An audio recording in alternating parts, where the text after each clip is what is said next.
toward the cloud. Good evening. It is December 9th, 2025. It's a Tuesday evening.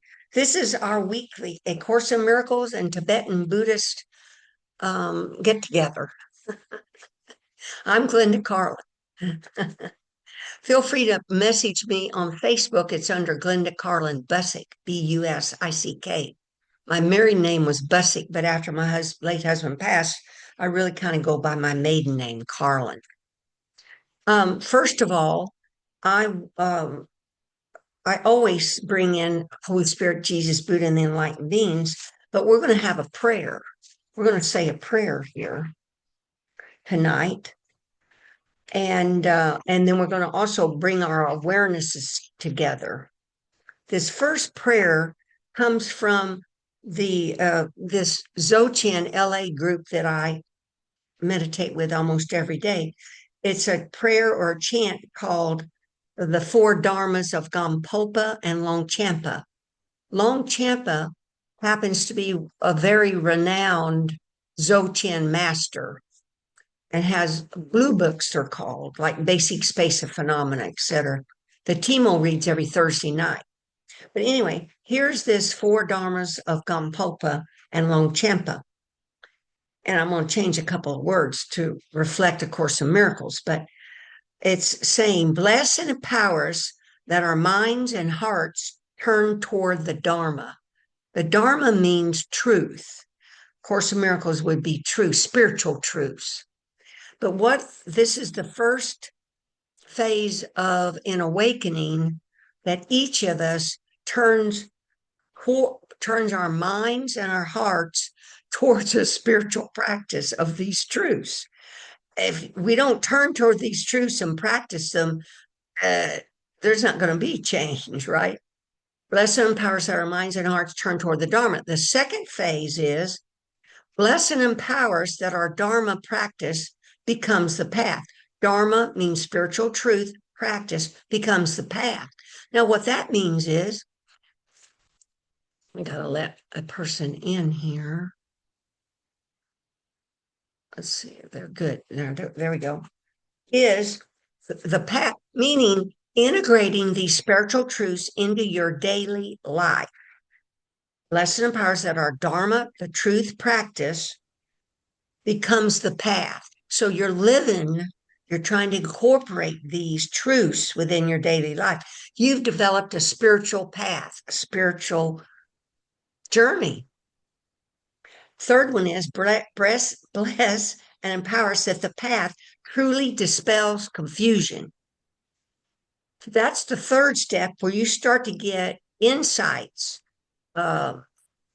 understandings, knowings. You get glimpses of this clear light that your spirit is. The path truly dispels confusion. So then you're not as confused. You're not as ignorant as we used to be, or insane, Jesus would call it, as insane as we used to be. We're starting to get some sanity about us. We're starting to take our hand and wipe the clouds away to see that clear skylight nature of mind, to not be confused that we're a separate self, a separate self among all these separate objects. So the delusion of separation. And the answer to the delusion of separation is the truth and wisdom. You become wiser about what is really your true nature of mind. What is how can you live being aware of the true nature of your mind and be aware of beingness, where you just be without doing, etc. The last one is bless and empower us that confusion itself dawns as primordial awareness. Now, that's the awakening, the enlightenment, where the confusion itself, the confusion parts, and your awareness is unveiled. This awareness, it's your capital A awareness of your Christ Buddha nature. It's never done anything different than its natural nature of clarity and purity.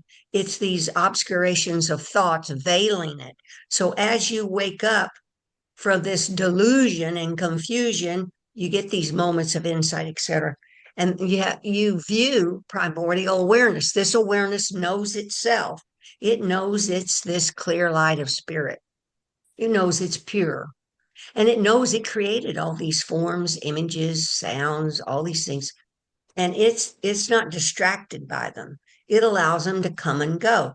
It's our separate egoic self that grabs onto them, that you're awakening to this habitual, like Chaz and I were talking before we started recording, talking about this Zoom user mute, is these habitual habit patterns. The habit patterns, because she was kind of talking about culture or parents. What I'm talking about, the habitual habit patterns you're breaking, you're deconditioning from, is how you think. Now, along the way, your parents gave you probably some strict, we don't like that type of person, or maybe they never narrowed it down that narrow. But anyway, how you think, how we react. We've got a habitual behavior about how we react when people start talking a certain way or acting a certain way. How we breathe. Can't blame your parents on that one. How you breathe. We all breathe shallow up in the upper part of the chest. You want to breathe deep from below the navel, two finger waist below the navel. How we walk. Do you walk with aware that each foot's hitting the ground or the floor in your house? Or we'll, like Chaz added, how we drive. Yeah. Just picture, is your bottom, are you aware your bottom's in the seat and your hands are on the steering wheel? Or is your mind where your destination point? Or what happened before you got in that car? Or whatever, your thoughts, how we're thinking, we eat things and we're not even where we ate them. We get done, we go, whoa, what happened here? How we relate moment to moment. Try to break out of these habitual patterns. And as you are aware of how you eat, just kind of stop and look out to see the clear light. Think about it. Just think about the clear light of spirit. And then, different moments off repeated during the whole day. And second, what I want to discuss is on my nose, I've got two spots that are getting healed. I go to the dermatologist a minimum 4 months because I used to sunbathe. You know how we all used to do sunbathe. Oh man, I was always like a little chocolate color. And my now I wear sunscreen, hat, long sleeve shirt.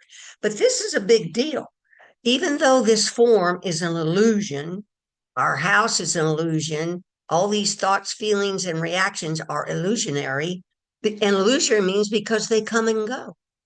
They're fleeting. That's the very fact that they come and go proves to you they don't exist. That's why they're not permanent. The only thing's permanent is this clear light. It doesn't change. It doesn't move.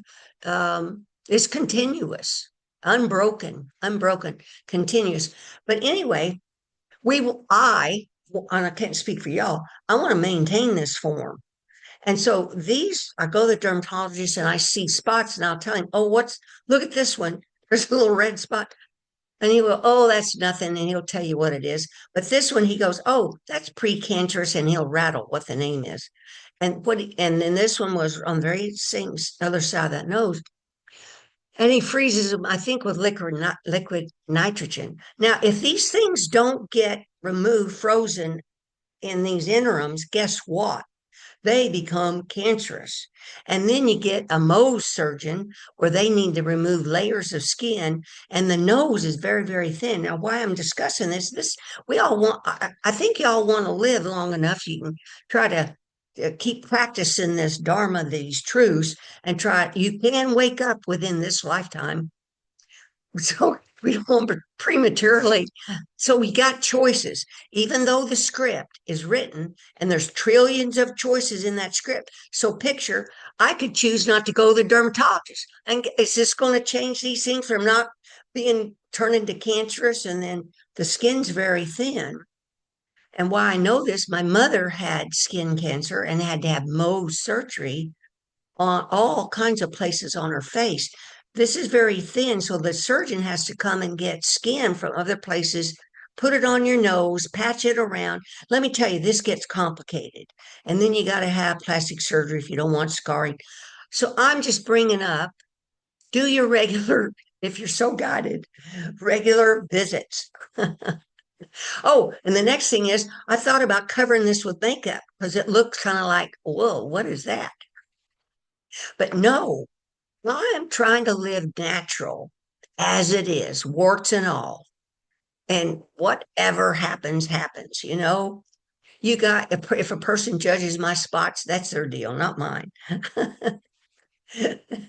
Okay, that's that thing. Now, third is this last week, I had 3 or 4 conversations with some students, and one in particular, I won't use her name, is fell and has a fractured disc.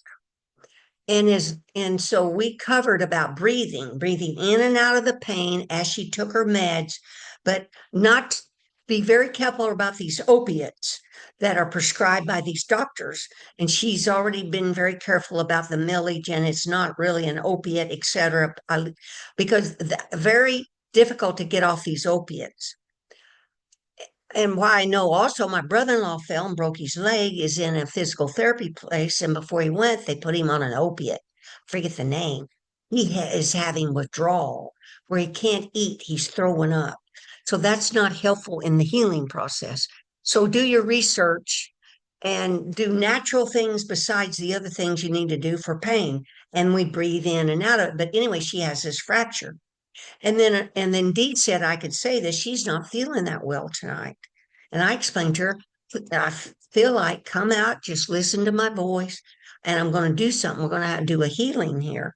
In that, we're going to just take a breath from 2 inches below your navel, take an exhale going, and just relax.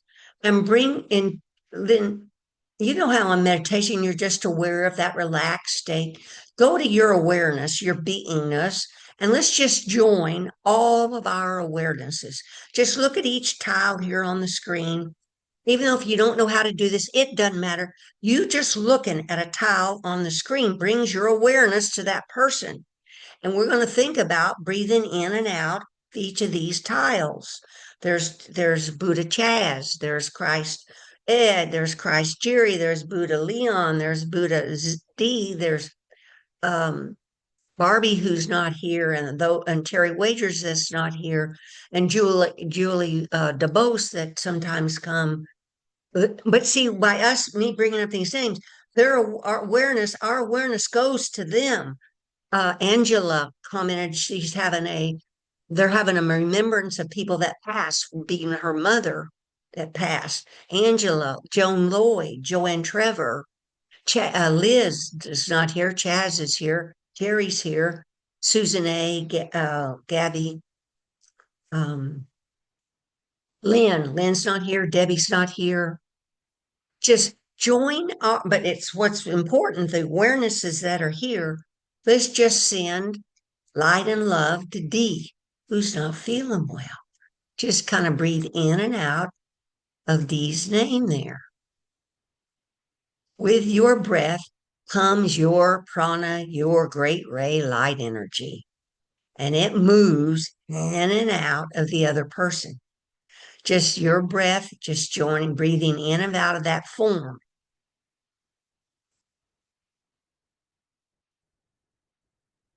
And the person receiving it, just relax. And see, all the enlightened beings are here too, Jesus and Buddha, working through us. That's how it works. That's what it is. You're each channels, each conduits, vessels, that when you're in this relaxed state, they can go move through your body, through your breath, energy, your great ray light energy, out into the world. You're like lighthouses, like beacons. That's the healing that happens when you just walk around, going to the coffee shop or your grocery store or the The people will get attracted to you. They'll actually stop and talk to you like they do Leon. His light's shining, they just go and talk to him. But you're emitting this. You're like a pulsar. You're pulsating light and energy. That's your natural state. That's your beingness. Just relax and be and do that naturally. Okay, thank you. Okay, now we're going to go into the teaching here. Is that the teaching? I have to tell you, wild things occur with me, but this even things that happened this week is even gotten more unusual. Unusual. And we never try to go back into the past and rehash or reclaim experiences. We just let them go, let them come and go, and we be in the moment, right? Now, what's happened is I'm experiencing the clear being within the clear light of spirit while I do anything. Beingness and doing are inseparable now. Now, I would have never thought that was a characteristic of non-duality, but it is.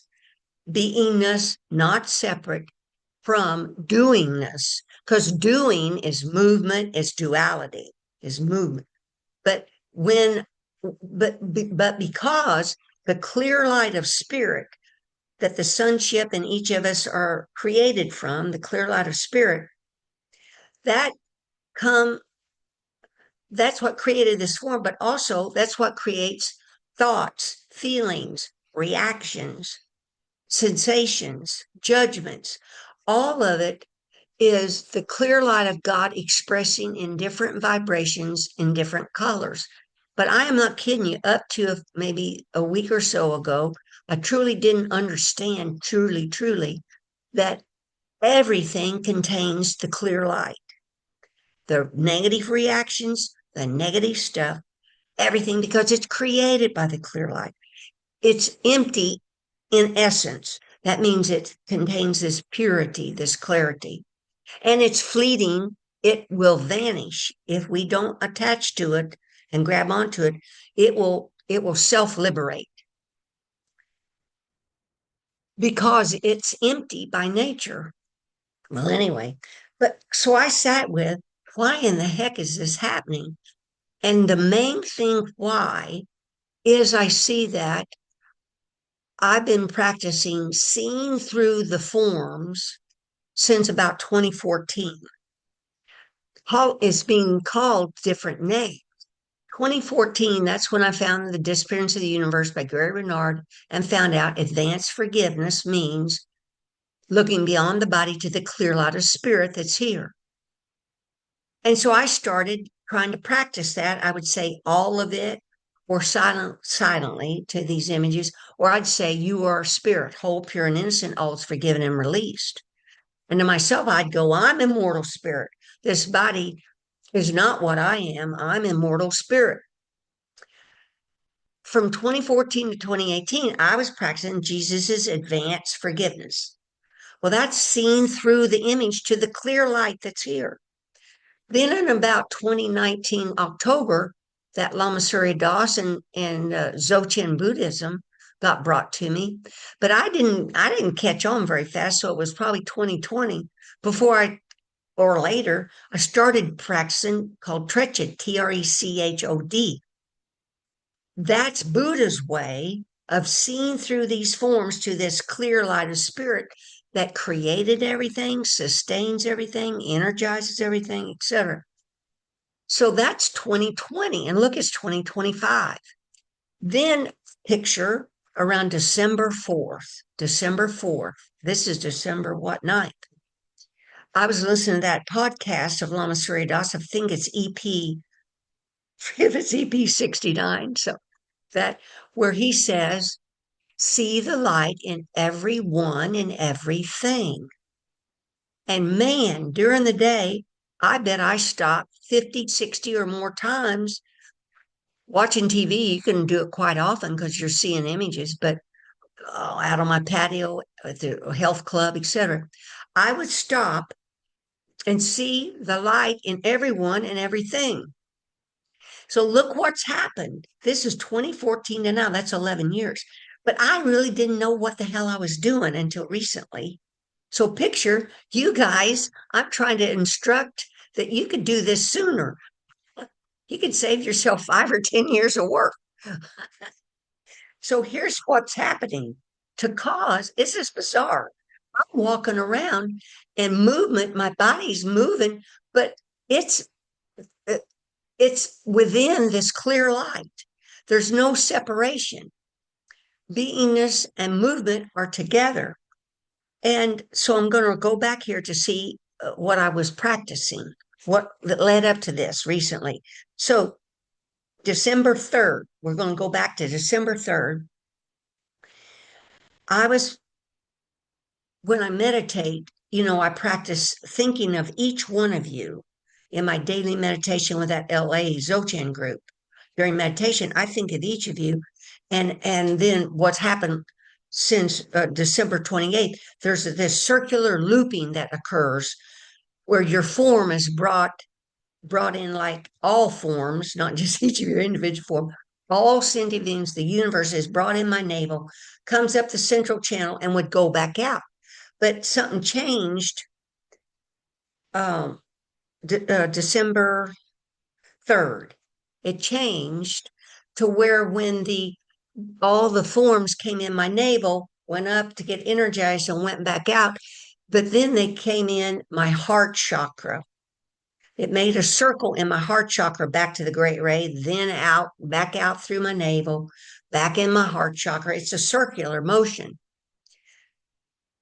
That is significant because the heart chakra, that's the pure love that we each really is our nature. This clear lights, it's clear because it's made up of pure love, unconditional love, God, unconditional love. But anyway, that was December 3rd. I started because as you we know the flow goes through you, everything goes through each of you. I'm not unique in that it's through each being, you're just not aware of it. Then December 5th, I was talking with a person that's on the my condo board. I'm on my condo board here locally. There's 60 units, and I was talking with this condo fellow condo, the president of our board. We got in an argument, and and before I know it, real quick, I was reacting to what this guy said.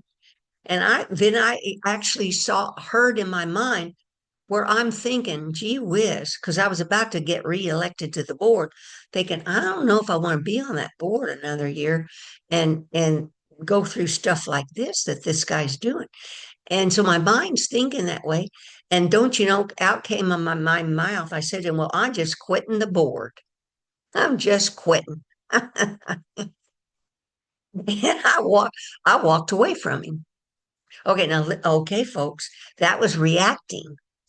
And so I sat in my chair. This was in the afternoon, and there was a board meeting that night at 6 o'clock. And we reelected to the board, and another person added on. And I had to make a choice. Was I really going to quit or not? And I sat in my chair, and the Holy Spirit or the or thought comes. Let's see, are you sure you want to do that? Are you sure you want to do that? And I went, yes. I still stuck in reactivity. Yes, I want to quit. I actually get to the clubhouse, sitting at the front table where the board members sit. I'm sitting there. The rest of the people hadn't come to the front yet. And in my mind, I hear the voice says, don't quit, don't quit. And I'm just sitting there going, oh, shoot. And I knew it was true. I shouldn't quit. So when the other group board members sat down, I went and touched the president's arm. I said, I'm not going to quit. And he goes, good, we need you. Now, here's what's divine order about this, like Dee says, everything's a divine order. Do you know the next morning at 9 o'clock, my cell phone rang, and one of my students was calling. I'm not giving the name because, but it's sharing that she's going to this wake where a person was going to be there that had done something to her, not a kind something. And other people were going to be there that knew about this but did nothing about it, right? And I was able to say to her, because see, if I hadn't had that reaction, I would have had a totally different answer to her. But I said to her, "Oh, gee, here's the thing, just do the best you can." I said, "No matter how much spiritual work you do, we're going to react sometimes. That's just the way the spirit is living in the human form, experiencing the human form. We're going to react." And I explained to her what happened to me, that I'd reacted the afternoon before and quit the board. And then luckily, I listened to Holy Spirit and didn't have to backpedal after I didn't get elected saying, "Oh, I want to be back on the board." So I was able to say, do the best you can, but be aware that ego will be waiting to beat you up if you do react. Just be aware of those thoughts. Just let those thoughts go because you're doing the best you can. And that's all we can ever ask. Just try, just do the best you can. And oh man, and then immediate, pretty quickly, then that morning, it made me really get it that our reactions are totally created by the clear light because there's only the clear light everywhere. It just manifesting in different ways. We can talk about this, but until you actually experience it, then you get it to the core of you like, whoa, everything's the clear light reacting. Everything's a clear light, whether we call it good or bad. Well, then that happened. Okay. Remember, see the light in everyone and everything. So, oh, how I got to that sense thought, I looked at my mind at that reaction and it cleared up. It liberated to the clear light because its essence is the clear light. So it will liberate to the clear light if we leave it alone, unless we grab onto it and hash it around, rehash the story, rehash the reaction, blaming ourselves, labeling, criticizing ourselves or the other person, not accepting responsibility, etc. It gets in a whole mess. So then you got to untangle yourself, which you can do we got a toolkit now. We have tools. We can take a breath, an out breath, and let go. Just let go of those looping thoughts, those egoic thoughts. They take more than one breath, or we flick our eyes right and left, right and left, right and left, or do an upward gaze.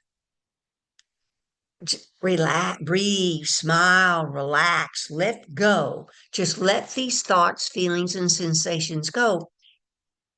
Because, okay, so all right, enough of that. All right, now then, December 6th, this was pretty wild. Saturday, I was laying in bed recounting what had kind of gone on the day before. Let's see, what page is this? Page two. Page two.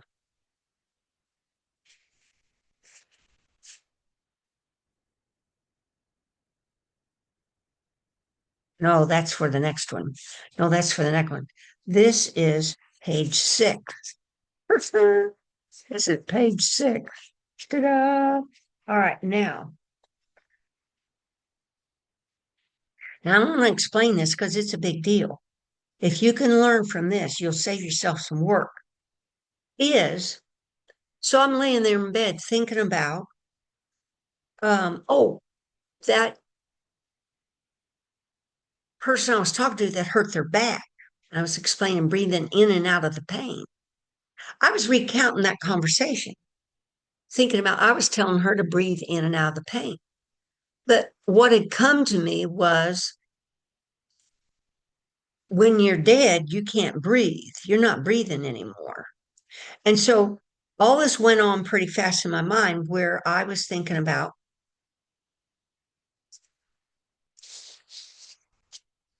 some different stories I had heard. And one of them, or read in a book, this is some book, I forget which book, where Lama Surya Das, when he was just a student, called Jeffrey Miller, one of his gurus asked him, let's see, what was it? What type of meditation he did. And he answered something like, well, I concentrate on my breath. I think I've explained this to y'all before. And the guru said, well, when you're dead, what are you going to concentrate on then? Because there's not going to be a breath, right? No breath. So, real quick, my mind thought, yeah, that's why we're practicing seeing the clear light. Because when you die, that's a transition point, a bardo, where you could see the clear light and become enlightened in a heartbeat if you're not already enlightened. So I decided, let's see what was next. This is all important. Let me see what was next. Oh, second. Second, this all just came to mind. I did not think that this was higher Buddha nature giving me observation, things to think about. The next one was that same Lama Surya Das was in a room with some other of these retreat students. And I'm sorry, I forgot. I didn't get to look it up and I don't remember. A guru, a holy enlightened being, was on his deathbed. He was dying. And next to him, kneeled or sitting next to the bed, was another holy enlightened being. And picture these students are in that room. Can you imagine what good karma they had to be in the room with a dying master and another master directing through the bardo of death? And so I've described this to y'all before too. Is the master that's sitting in the chairs is screaming like at the top of his lungs, "Go to the light! Go to the light!" Just screaming it. And these students later, Lama Sri Das recounts that they're looking at each other like, "Whoa, he really is trying to help this person through the bardo. Go to the light, go to the light." Okay, that passed through my mind. Do you know, I was laying there in bed and I thought, oh, and I silently said to myself, oh, wait, no, no. First, I decided to hold my breath because when you're dead, you're not breathing, right? So I decided to hold my breath. And when I held my breath, I saw the clear light. Clear light is this, it's right here, right now. It's this clearness. This is God's presence right here, right now.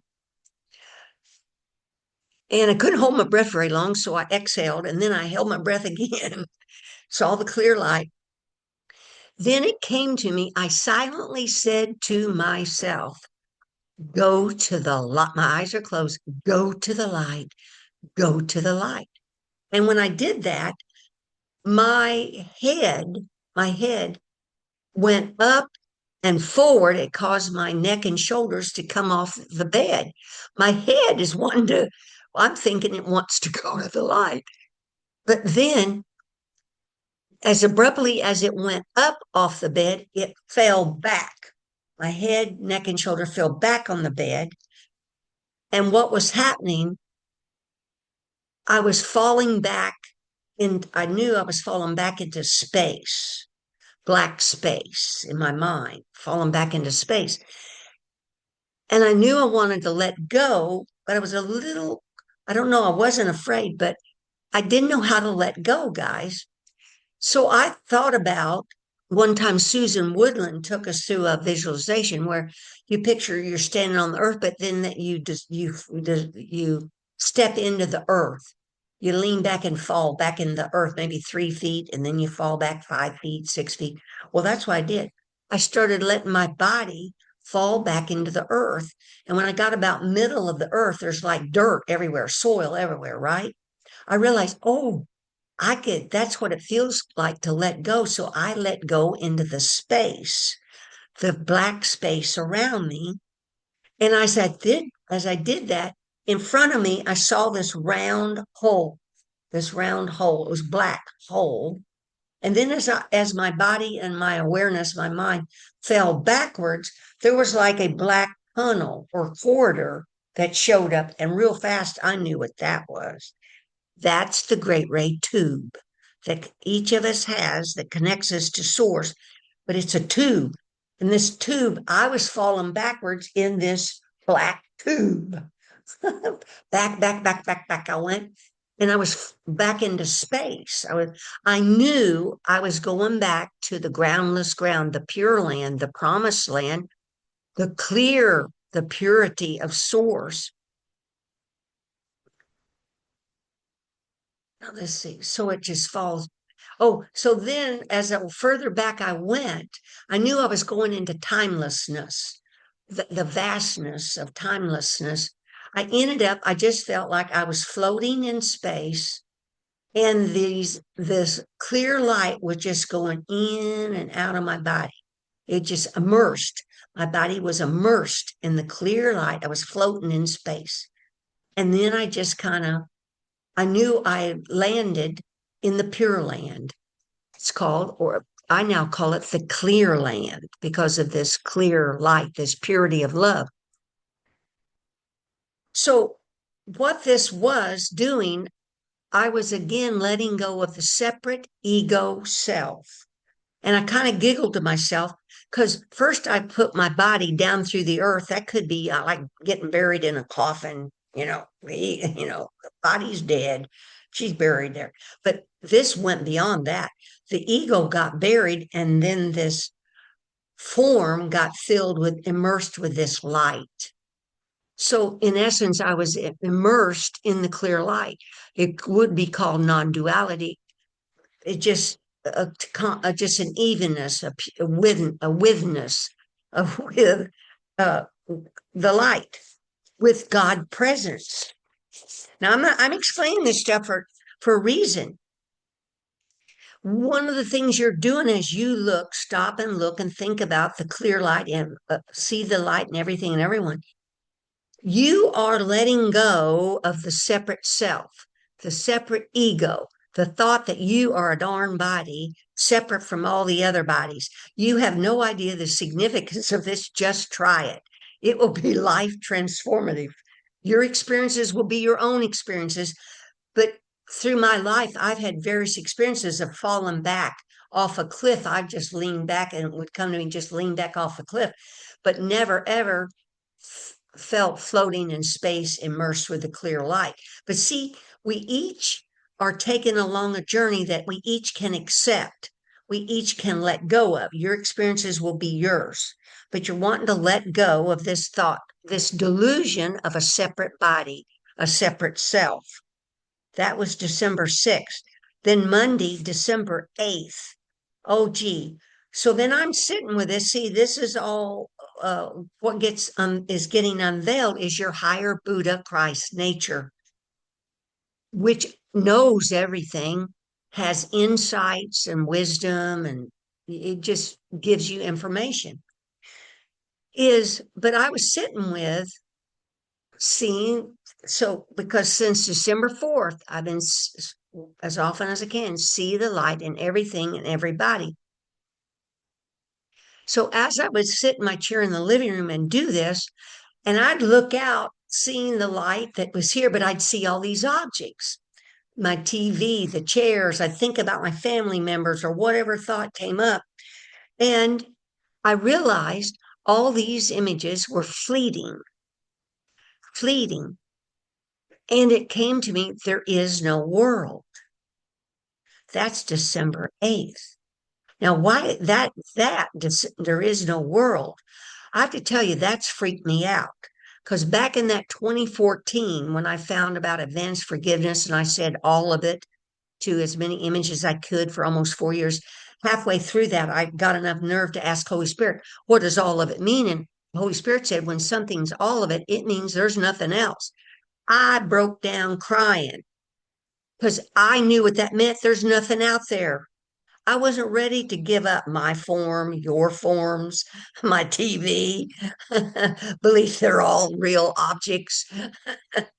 I didn't. I cried. I cried. I couldn't give it up. Then that's 20, I forget, 2016, 17, I don't know. But slowly, slowly, we're letting go of these thoughts, feelings, and sensations. And because you let them go, just realize because you can let go of them, they are a magical display. They're not really there. Now, you aren't never going to put your body in harm's way. We're not going to hurt anybody. We're going to be responsible citizens, etc. But these things are a hologram like. These things are fleeting. They're coming and going, a magical display within this clear light, created by this clear light. But there's no world. Man, real quick, I went to my computer and I found where Jesus, I wrote, put the quotes in this email about Jesus says about there's no world. I I accepted December 8th. When is that, on a Monday? That's yesterday, Sunday. I was accepting there's no world. There's nothing out there. These are all just magical uh, items coming and going, which I've never been able to be comfortable with really before. Uh-uh. But now I am, because I see their essence is clear light. It's all God's presence. But anyway, each of you will come to your own understanding, your own comfortableness of letting go of worldly items in whatever ways that is. But here's some quotes from A Course in Miracles about no world. This is in Workbook 132. There is no world apart from what you wish, and herein lies your ultimate release. Change but your mind on what you want to see, and all the world must change accordingly. Now, what is it you all want to see? Duh. That's why this see the light in everyone and everything is important. Do you want to see the purity of your nature? Do you want to see the purity of God? Change but your mind, but what? Change but on what you want to see, and all the world must change accordingly. See, that's what's happened to my mind. The Buddha Christ mind's been unveiled. Its nature's always been there. It's my thoughts of separation. I'm a separate body. I'm an object. You're an object. You're separate. All this stuff's real. Ideas leave not their source. This central theme is often stated in the text and must be borne in mind if you would understand the lesson for today. It is not pride which tells you that you made the world you see and that it changes as you change your mind. But it is pride that argues you have come into a world quite separate from yourself, impervious to what you think, and quite apart from what you chance to think it is. There is no world! Exclamation mark. This is the central thought the Course attempts to teach. Not everyone is ready to accept it, and each one must go as far as he can, let himself be led along the road to truth. I'm going to read that again. Not everyone is ready to accept it, and each one must go as far as he can, let himself be led along the road to truth. He will return and go still further, or perhaps step back a while and then return again. What that's talking about is, if you can't accept this, then you'll just be whatever insights you have now. You'll die and go into your next reincarnation and give it a shot again. You'll never lose what you learned in this life. It may take you a while to remember it, but you can't lose it. Here's the next quote. It's from chapter 12, paragraph 3, but I'm going to go back to this. Change, I'm going to put this in probably every email I write from now on. Change but your mind on what you want to see, and all the world must change accordingly. What do you want to see? Can you give up this entertainment, these toys, thinking they're real? You can still enjoy them. Now, don't get me wrong. I still enjoy all the toys. I enjoy my form. I enjoy eating, walking, talking, meditating, co-meditating with people. But anyway, here's this next one. He does not realize that he makes this world, for there is no world outside of him. If only the loving thoughts of God's Son are the world's reality. Look at that one. Only the loving thoughts of God's Son are the world's reality. The real world must be in his mind. His insane thoughts, too, must be in his mind. But an internal conflict of this magnitude he cannot tolerate. A split mind is endangered, and the recognition that it encompasses completely opposed thoughts within itself is intolerable. See, within this one mind that's split, you got both these opposing thoughts. Your spirit, oh no, I'm not, I'm this sinner, this evildoer, this, I can't get this straight, I'm stupid, and when will I ever get this right? Insane thoughts. Therefore, the mind projects the split, not the reality. The reality is the clear light of spirit. Everything you perceive as the outside world is merely your attempt to maintain your ego identification, for everyone believes that identification is salvation. Yet consider what has happened. For thoughts do have consequences to the thinker. That's cause and effect. That's karma. Thoughts do have consequences. Jesus doesn't use the word karma, but that's what he's talking about. Therefore, the mind projects the split, not the reality.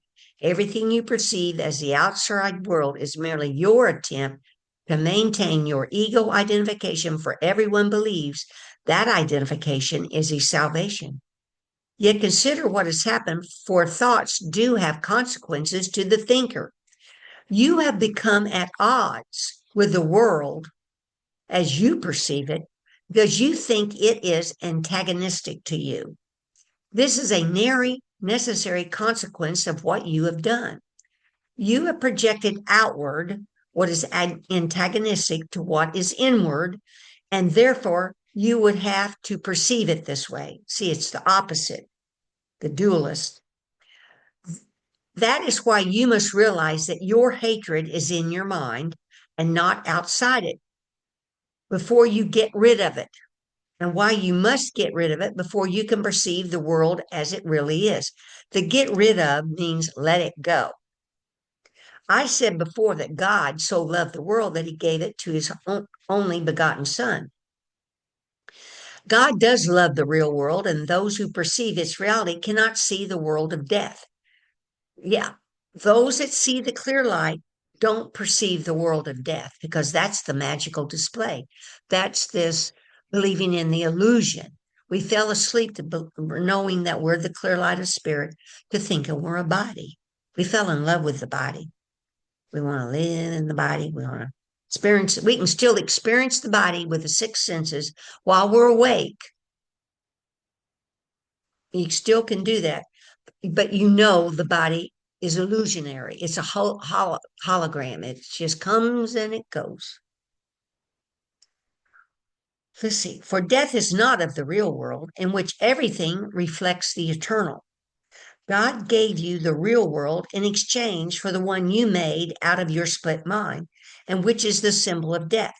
For if you could really separate yourself from the mind of God, you would die. Yeah, thank goodness we can't do that. The Course of Miracles says, we would have killed ourselves. We would have killed spirit. But luckily, there's just enough Holy Spirit there with however he leads us to not, to think we could kill spirit. I don't think you actually could kill spirit, but whatever. You could probably, in the illusion, think you did. I'm not sure what that means. Okay, so let's see.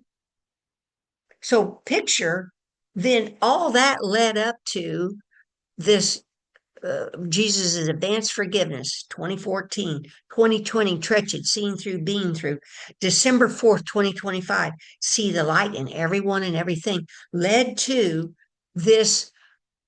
What it is cutting the root. I've cut the root of dualism at the root, at the root. As we awaken, we slowly are cutting loose this root, but this has had a thorough cut. TREK means thorough, and CHO means cut. What's happened, I've gotten comfortable, and with enough practice of the clear light, I've cut through the root of delusion, this separate self, to allow this clear light that I see only this clear light. And all the forms are moving together. There's doing or movement is merge with beingness, with this union, this continuousness of clear light spirit. There is no separation. That's called union of form and emptiness. Union, let's see what else called. A balance and union of effort and non-effort. There's several of them. I forget. Oh, I realize what's happened too. This trekcho, this cut through. An example, these holy masters in Tibet give like a string. You see it, you have a string, you do a cut down the middle of the string, you get two strings, but what's in the middle is emptiness, is this clear light of your spirit. Just look at it that way. So you cut through this string. You think you're a string, cut through, you think you're a body, you cut through the body. One time, Deb Thomas said, that's a little violent, that cut through the body, because I would cut through, and I hadn't thought about it, but I opened the body up. See, and that's what that did, was that was separating yin and yang, the two forces, male and female, that hold this physical form along with the great ray together, all these vibrating particles together. But that is letting go of this separate form to see this. When you cut through the stream, what's left in the middle? Emptiness, purity. Just sit with that. That's your true nature, purity. And all these little images just come and go on it. Ooh, we did good. Oh, let's see. Um, oh, this is pretty cool. There's a book called As It Is. It's a collected works of Tukul Urgyen Rinpoche, who was a Dzogchen master, meaning the Dzogchen is the direct path, like Jesus's look beyond the body to this clear light of spirit that's here. Dzogchen is that direct path of cutting through, seeing your clear light nature. This guy was the master of it. What he described is, and I see that when I look out now, even though there's the objects that are immersed in the clear light, I see only the clear light. And within the clear light, there's not even the tip. What's it called? Uh, uh, Not even a hair tip to be seen. Now, picture if you took a single hair and the tip of it, this little dot, tiny black dot. I looked out and I went, that's right. There's only the clear light. Because, see, that's how it has to be. That there is no world. These are all hologram images coming and going. Never put our body in harm's way, though. Anyway, that's our practice. Seeing through, being through, breathe, smile, relax. Print out that toolkit list and use it. Get yourself out of these looping thought patterns, looping reactionary patterns, looping just eating without being aware you're eating and stopping to see the clear light while you're eating, walking, be aware you're walking on the floor and you see the clear light that's right here, right then. If you can't see it, just think about it. The clear light's here. I know it's here. Help me, Holy Spirit.